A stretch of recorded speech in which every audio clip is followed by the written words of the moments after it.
BuzzTweet Talk Radio do not own copyright for this copyrighted material, but under Section 107 United States Copyright Office, Copyright Act 1976, this video, the music and content it contains is for education and or entertainment purposes only. All right, I know people have been sitting there, but I got to bring this queen up here. BeeSparrow. BeeSparrow. I was keeping my eye on that sparrow sitting over there with me. Come on in. What's up, BeeSparrow? I can't call it, y'all. I can't call it. I can't call it now. What's up? It's your girl, BeeSparrow, BuzzTweet Talk Radio. How y'all doing today? I'm happy to be amongst the living.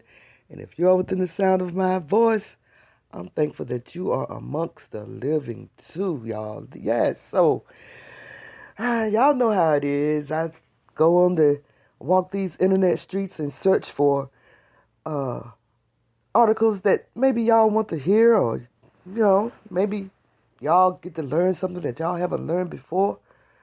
But I titled this one, "Everybody Want to Be Black Except for Black People."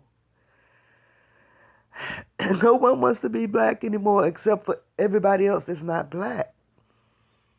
Y'all feel me? Okay, well, let me find this article right quick. I'm going to fetch it, and I'm going to read it, and I'm going to be right back. Okay? Okay.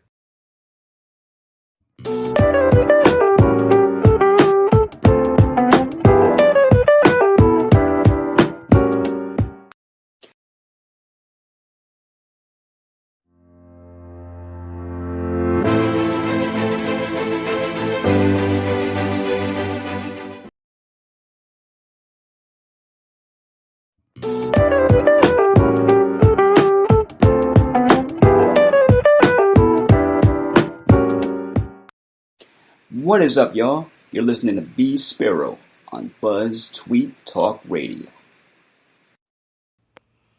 Yep, that's right. I got my article, y'all, and this article is taken from TheGuardian.com. I was strolling across this super world highway, came across this video that said they look white, but they say they're black. A tiny town in Ohio wrestles with race. And I just had to find the article, y'all. I found the article, and I'm about to lay it on y'all. I'm telling y'all, I can't call this one. So guess what? I'm going to let y'all call it. Many residents in East Jackson were raised to identify as black. But what dictates race? Where you live, your DNA, or the history you're taught? And it begins the stale, smoky air around Clarice Schreck heaves. She takes a long hit of oxygen from the tube under her nose. She leans forward, shifting in her armchair before releasing her raspy smoker's laugh, which is smudged out a second later by her smoker's cough. The pale woman with frizzy gray streaked hair commands her on and off partner of over 20 years, Jimmy, who is from one of the few white families in East Jackson, to fetch her purse. He plops it on her lap. She struggles to get out an old piece of paper folded up in her wallet. She slowly unfolds it to present her birth certificate. Negro, it reads, next to each of her parents' names. She looks up triumphantly, victory in her periwinkle eyes. It's a legal document, she says. The last known full-blooded black person in her family was her great-great-grandfather, Thomas Bird. Her parents told her. Photos of them, who both look white, adorn the wooden walls on each side of Schreck's chair. Their stares follow her throughout their former home. They are the ones who told her she was black. I'm 53 years old, and that's all I've ever been raised as. Black, Schreck says. So if you're taught that from when I'm old enough to understand up to when you're a grown woman, then it's born and bred in you and you're automatically black. Wow, is that how it works? So somebody can tell you that you're black and you're automatically black, huh? That's how it works. Wow.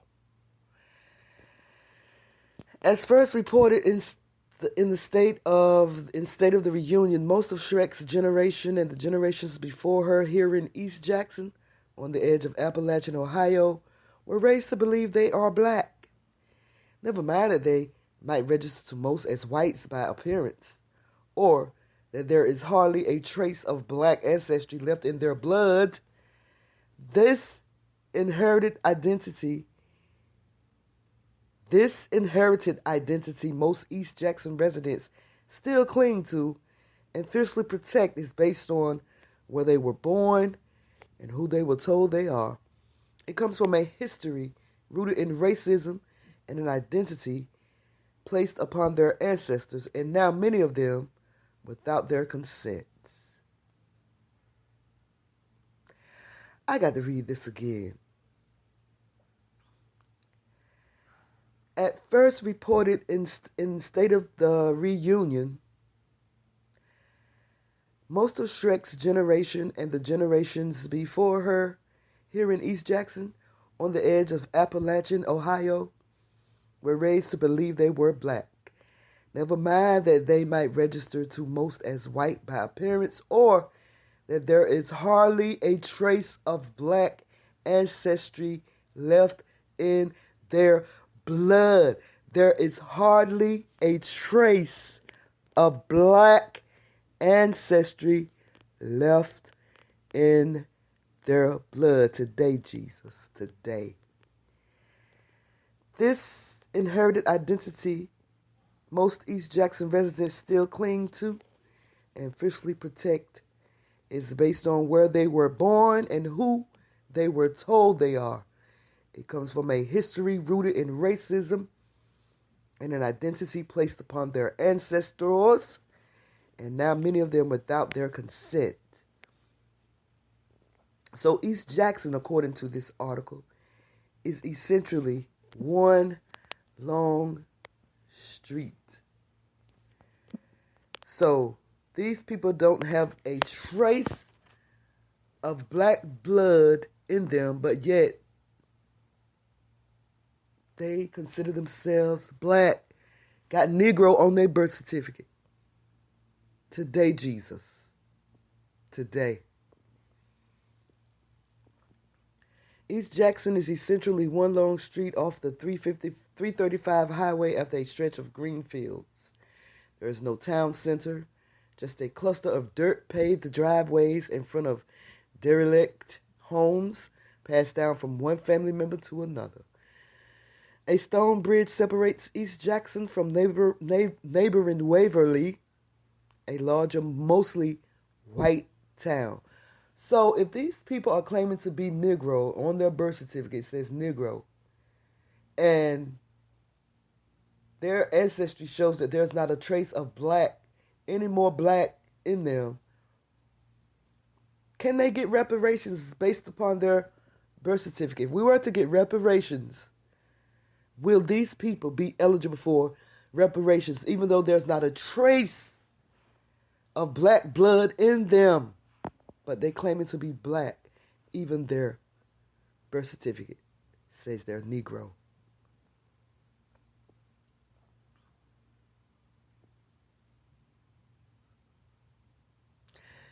A stone bridge separates East Jackson from neighboring Waverly, a larger, mostly white town. Though some might say East Jackson does not exist on a map, a number of places pop up on a GPS. The Soul Bar, owned by Jeff Jackson, otherwise known as Gus. His paving business right behind it, a convenience store, a handful of churches. In the Baptist church, a cluster of blonde teenage girls sit together in a pew. Older women sit towards the front, then greet the pastor who identifies as black after the service. 5 miles down the road, Waverly boasts field after field of lush farmland and well-maintained homes, with its drive-thrus, car dealerships, Walmarts, and a giant grocery store assigned its own Starbucks, Along with the sudden appearance of traffic, there is a sense of urgency compared to the quieter East Jackson. This contrast is a byproduct of anti-abolitionist sentiment in Waverly that began nearly 200 years ago. Ohio was established as a free state at the start of the 19th century, but those fleeing slavery in the South by using Ohio's Underground Railroads avoided Waverly. It was known to be anti-abolition and anti-black. It was also a sundown town where black people had to be out of town by dark or faced arrest, threats, or violence, and they left out death, sometimes death. Y'all know black folks was killed on them dark roads if they didn't make it out on time. Officials in Waverly created East Jackson by corralling any newcomer they deemed to be black because of their appearance, or by second-class status because they were laborers or housekeepers, into the smaller town. Some forced to stay in East Jackson were not black, but because they all lived in East Jackson, grew up together, and were treated as black by law, a community that identified as black took roots. They married across racial lines and had multiracial children over generations. As fewer black people sought this area out, black heritage thinned out, but black identity did not. Are you guys hearing this? Are you guys hearing this? And there is not a damn thing we can do about it. Y'all know that? Because this is what happens when you mix your seed that the Most High y'all told you not to mix. Now you're being whited out. And it's only going to be a small remnant of us after a while. The town functions as a what is this? Microcosm. The town functions as a microcosm. I don't even know what that is. Hold on, because this got to be looked up, y'all. Microcosm. I'm probably pronouncing it wrong, but that's what it looked like to me. Microcosm. Let me see what that is. Microcosm.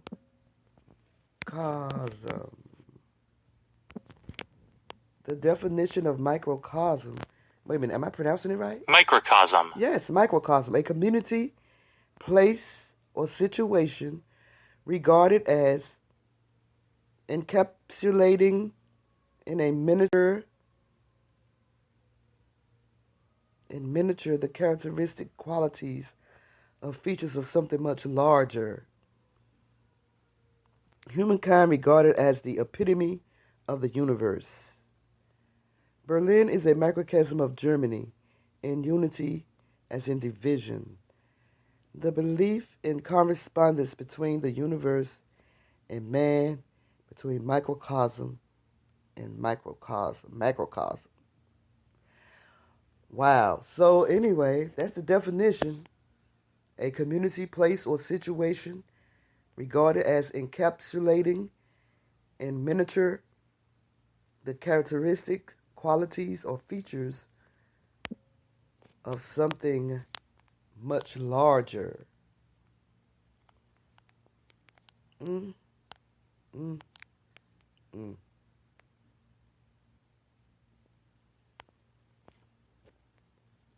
So, again, in this small town in Ohio, these people who look white and also doesn't have any ounce of black blood in their system are claiming to be black. Even on their birth certificate, it says Negro.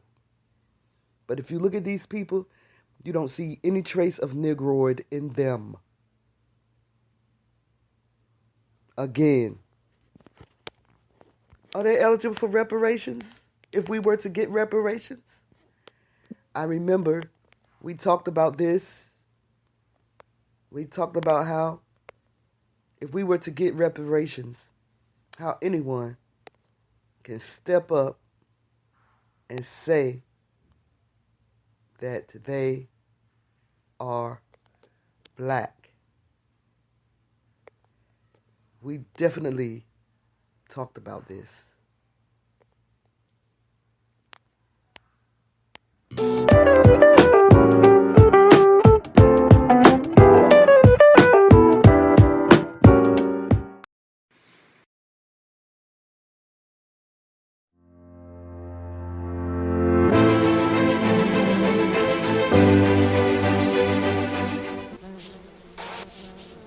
All right, y'all, back to this article because it's a long one. I'm going to try to get through it because this is quite interesting to me. Everybody wants to be black except for black people. There's this town in Ohio where people that are white are actually calling themselves Negroid. Negroes on their birth certificate. They have not one trace of black blood in them today, but yet they consider themselves black. Why is that? Why is that?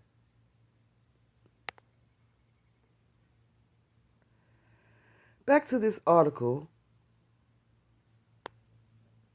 East Jackson, 5 miles down the road, Waverly boasts field after field of lush farmland and well-maintained homes.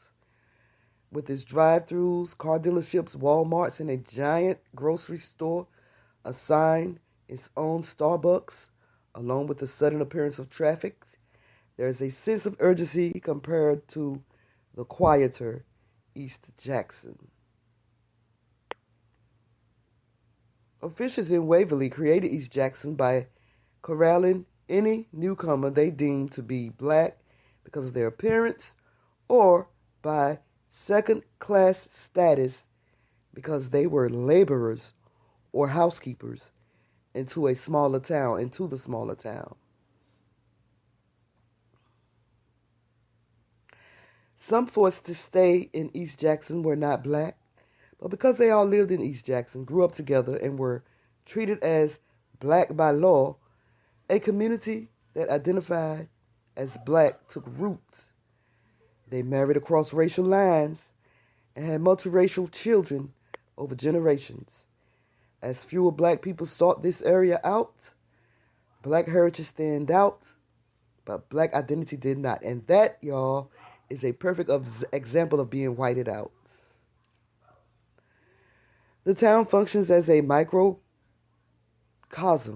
of what African Americans have led or have had to deal with in America, says Dr. Barbara Ellen Smith, a professor emerita who has spent much of her career focused on inequality in Appalachia. Alongside the rise of anti-slavery laws was a parallel rise of what historians and scholars call black laws, including the one-drop rule that one drop of black blood disqualified an individual from having the legal status of whites. One drop of black blood disqualifies an individual from having the legal status of whites, which because a widely accepted social attitude in Ohio beginning in the 1860s. Let me read that again. Alongside the rise of anti-slavery laws was a parallel rise of what historians and scholars call black laws, including the one-drop rule that one drop of black blood disqualified an individual from having the legal status of whites, which became a widely accepted social attitude in Ohio beginning in the 1860s. So if a white man have a child by a black woman, his child still black? That shouldn't be so. If a white man have a child by a black woman, that child is white. You are what your daddy is. That's how it is. We carry our daddy's seed, but we carry our mother's characteristic. It is the daddy that carries the seed line from generation to generation, not the mother. You carry your father's last name, and that's just how it is. But not according to black laws. If you have a drop of black blood in your system, you're considered black, regardless if you have a white parent, if you have a white father. That's crazy. Shrek's father was a laborer. He told her he was Irish, but also told people he was black. Her mother, a housemaker, identified as black, though the only reason she considered herself black, as her daughter does now, is because of her great-great-grandfather, Thomas Bird. They sent Shrek to Waverly after the elementary school in East Jackson closed, just as all the families did. The kids there didn't want to bother with us, she says. I went to school dressed as good as any other kid in Waverly. I think it was just where we had come from. A few paces down the 335 on an unmarked dirt road with a rickety wooden bridge over a slip of water sits Roberta, Bert Oilier's home. She is Shrek's first cousin, though in East Jackson everyone claims everyone is family. Until Oiler was born in 1954, when residents of East Jackson went into Waverly, they were not allowed to use the bathroom in town, her mother told her.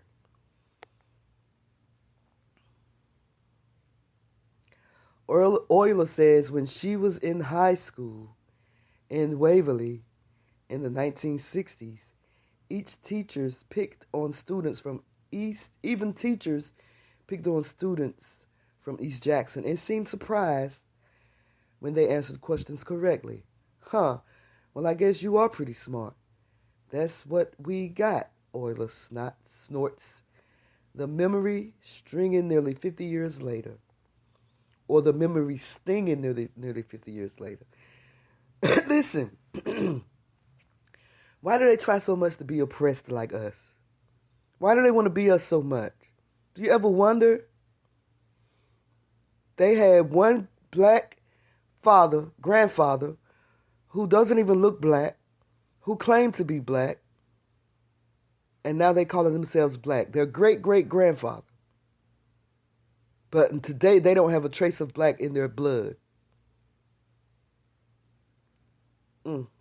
Oiler ticks off her black ancestors on her fingers. Grandmother, grandfather, mother. A picture of Oiler's grandparents hangs on her floral wallpaper. Her grandma was half Native American and half black. Show you right. And her Native American and her grandfather identified as white. She says her other set of grandparents was similar. Grandfather was black, grandmother was white. The only reason I turned out white was to do with Dad's pigment from his mother. The only reason I turned out white was to do with Dad's pigment from his mother. That was all, the 65-year-old grandmother says, patting her curly white hair. Maybe the black has run out of the bloodstream. I don't know, but I still consider myself as what my mom put me as, and that's exactly what I say I am, she says. You're either one or the other. That's the way I look at it. You can't be both. Being treated like outsiders and identifying as people of color, Oiler and Shrek, like many in their township, have considered or have chosen to stand behind their identities. They do it proudly, despite having heard people refer to their community as trash and the slums as long as they can remember. Even today, Oiler says, they say East Jackson has Negroes, but they don't say Negroes, they say niggers. In recent years, some East Jackson residents have shifted their identity. Oiler's sister, Sarah Harris, 74, has come to identify as Native American in the latter stages of her life. Until a few years ago, she lived as a black woman. Are y'all listening to this? Are y'all listening to this? This is the value that we have on our lives, y'all. We have no value. Anybody can come in and just claim our identity. Ooh, doesn't that sound familiar? Like in the biblical times when the Assyrians and the Romans and all of them people that took our ancestors as slaves, now they happen to be Jews. The Assyrians, the Babylonians, the Greeks, and the Romans. They all captured Jerusalem back in the day. They all captured Jerusalem. They all took the babies and the mothers, but killed the men, or made the men work from dawn to dawn, and impregnated the women and started mixing the Hebrew seed with their own.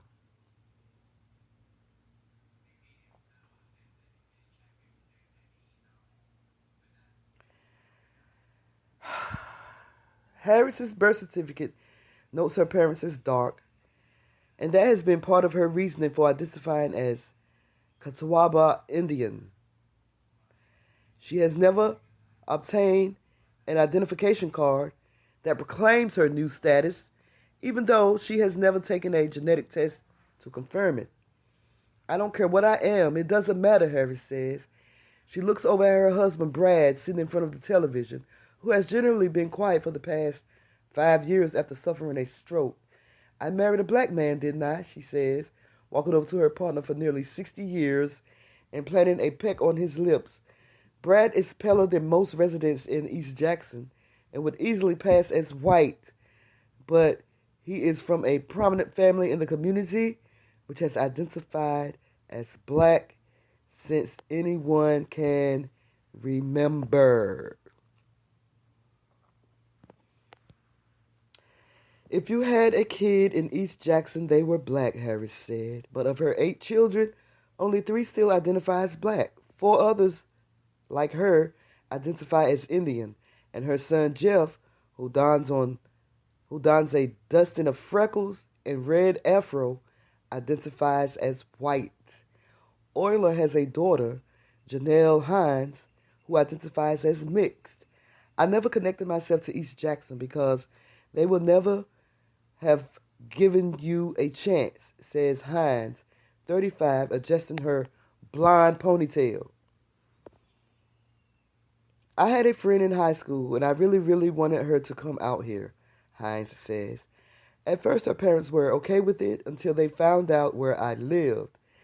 And this is how I figured out how to word where I lived when I was 15. When the friend's father found out, Hines says he was ballistic.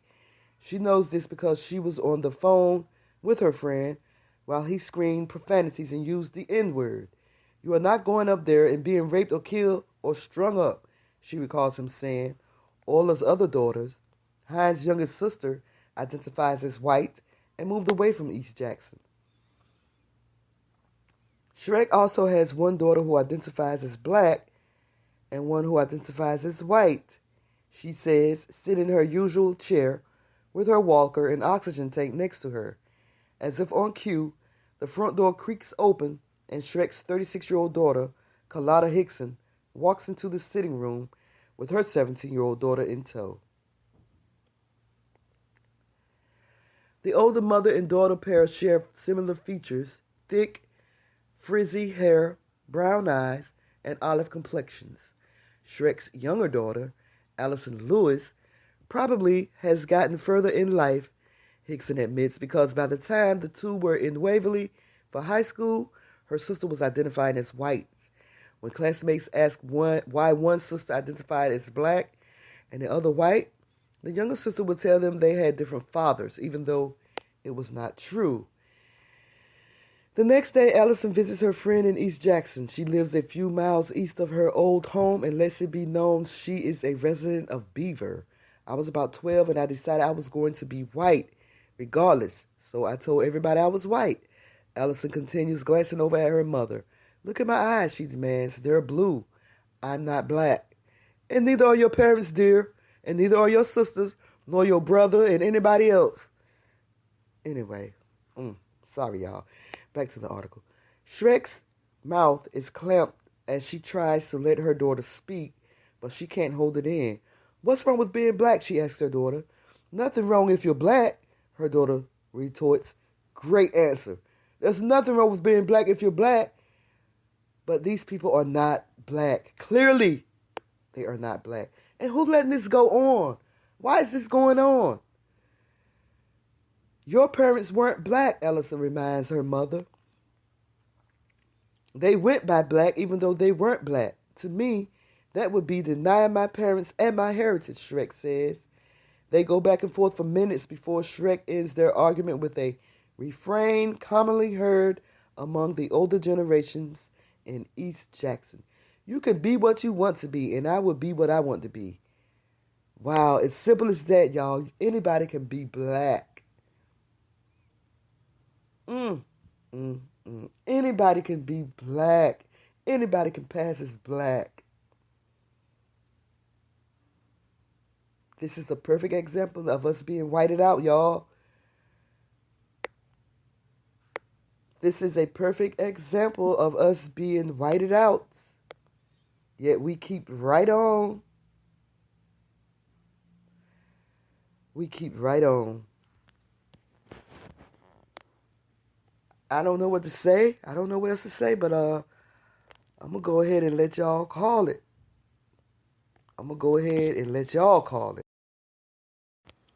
So let me know what y'all think about this. Like, comment, subscribe.